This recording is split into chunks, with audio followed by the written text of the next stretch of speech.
C'est parti pour un tutoriel pour faire créer à vos élèves des questionnaires ou des quiz à partir des outils Google Forms.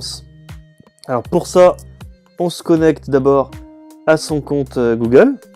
Voilà, je suis depuis mon Drive, dans Nouveau, plus, et là, Google Forms est là. Je vais demander à des élèves, je suis en cours de SVT, de créer des questionnaires, des quiz sur les volcans. Et donc là, simplement, on ajoute question après question, des questions qui ont plusieurs formes, choix multiples, liste déroulante, réponse libre.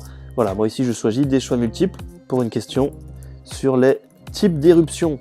Et donc choix multiples, 2 réponses possibles.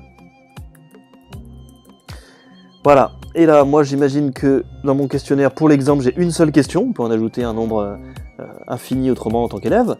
C'est terminé, je considère que mon quiz est terminé, je peux l'envoyer, et vous allez pouvoir récupérer les adresses directes. Là je fais un copier-coller de l'adresse, vous allez voir, je le rouvre à côté, hop, ça y est, mon questionnaire, mon quiz vient d'être créé, les volcans, quels sont les types, et je peux répondre, tac,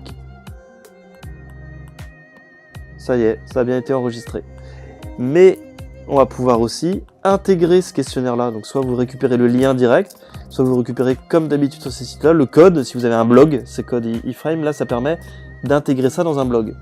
Alors, je vais quand même imaginer que dans le questionnaire, j'ajoute une petite question, vous pouvez demander à vos élèves de faire ça, en demandant par exemple le prénom ou la classe. Et donc là, mettre plutôt une réponse libre. Parce qu'il y a quelque chose qui est assez intéressant avec Google, c'est que vous allez pouvoir récupérer les réponses. Allez, je m'appelle Roger, et je réponds au questionnaire, j'envoie. Et donc, côté créateur, à l'intérieur de votre compte Google Drive, Google Forms, là, vous allez à un endroit où il y a les réponses qui arrivent. La deuxième, j'ai mis mon prénom.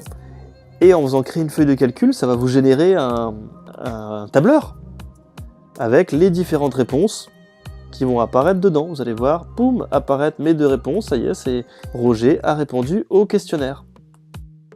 Vous pouvez aussi, c'est un deuxième avantage des Google Forms, les transformer en quiz. C'est-à-dire, Google appelle ça un questionnaire, avec des points ou pas, mais avec surtout les mauvaises ou les bonnes réponses qui apparaissent. Là, j'ai enlevé le nombre de points. Mais par contre, dans la question, je vais pouvoir la transformer en corrigé, vous voyez, c'est-à-dire quelle est la bonne réponse. Et fusée éruptive, c'est la bonne. Donc je valide. Maintenant, quand on va y répondre, il va nous dire si on a... Il va s'auto-corriger dans la bonne ou la mauvaise réponse. Voilà pour les questionnaires Google Forms.